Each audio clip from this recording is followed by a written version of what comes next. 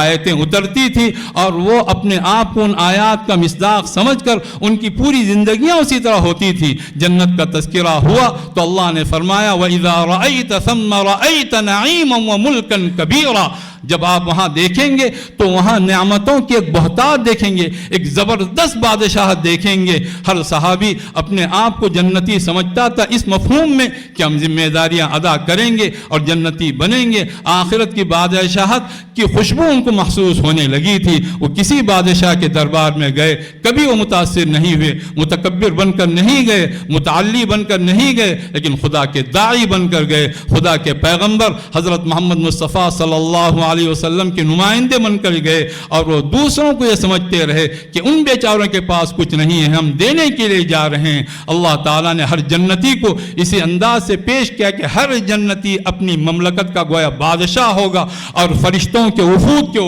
جس طرح کسی معزز بادشاہ کے دربار میں معزز وفود آتے ہیں، وہ وفود ان کو سلام کرنے کے لیے آئیں گے۔ والملائکۃ یدخلون علیہم من کل باب سلام علیکم بما صبرتم فنعم عقبی الدار۔ تمام فرشتے جتنے بھی ہیں ہر دروازے سے ان کے پاس آئیں گے اور یہ کہیں گے کہ تم پر سلامتی ہو۔